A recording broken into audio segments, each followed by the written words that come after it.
If you're looking to buy an Apple Watch for the first time, or maybe you're looking to upgrade from an older watch, then this video should hopefully help you decide between the two main options that Apple offers in the Apple Watch Series 7 or the Apple Watch SE. Now, before we get started, there are two things I want to mention. First thing is, if you end up liking this video, please feel free to subscribe to the channel, hit that like button if you want to.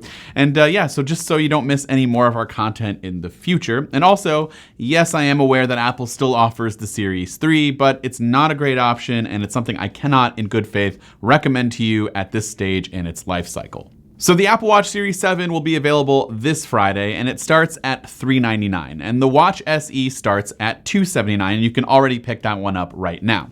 These two watches look and feel nearly identical, and they do have a ton of similarities between them. And so we're going to focus on most of the main differences to kind of help ease the decision on which one to buy. So starting with the design, we won't focus too much because they do look and feel nearly the same, as I said before, but there are a few things that you might want to know about the Watch SE, like it only comes in aluminum. And so if you want a more premium casing option like stainless steel or titanium, something a little flashier, well, you're gonna have to go with the Series 7.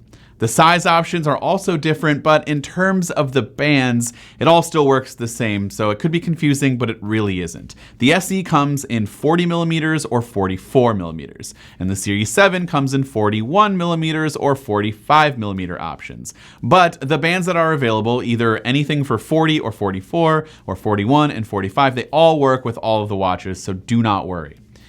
Now, it might not look like this at first glance, but the display on the Series 7 is actually 20% larger with only 1.7mm in borders or bezels.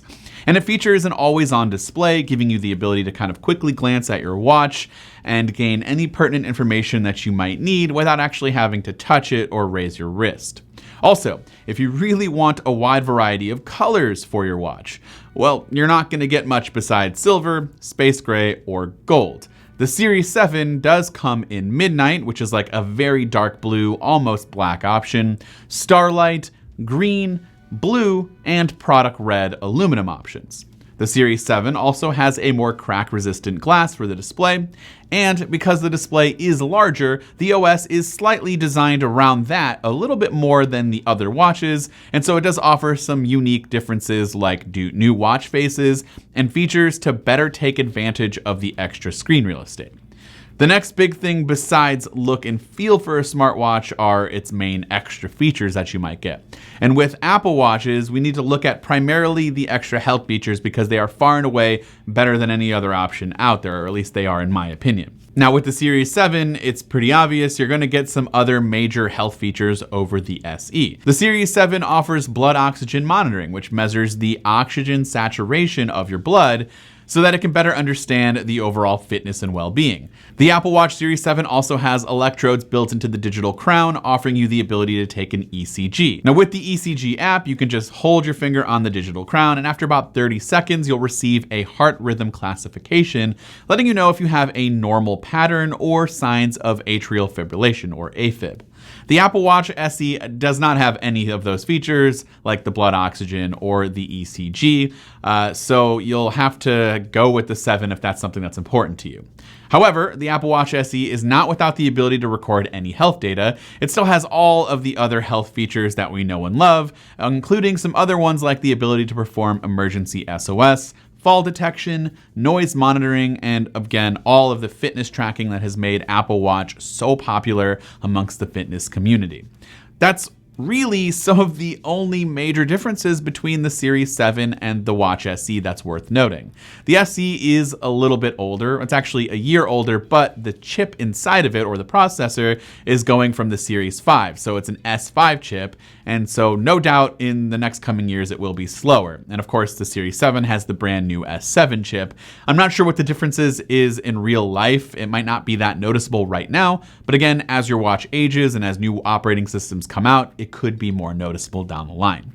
Both watches do offer what Apple calls all-day battery life of roughly 18 hours, but the Series 7 is capable of charging up to 33% faster than the Series 6 with a new charging architecture and a new USB-C magnetic charging cable that comes inside of the box.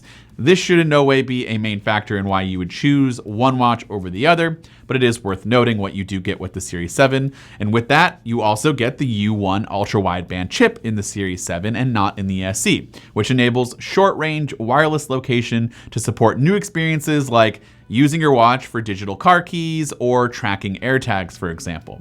Again, it might not be a huge deal for most people, but if that feature comes out and you're like, hey, that's pretty cool, if you have an SE, you won't be able to do that.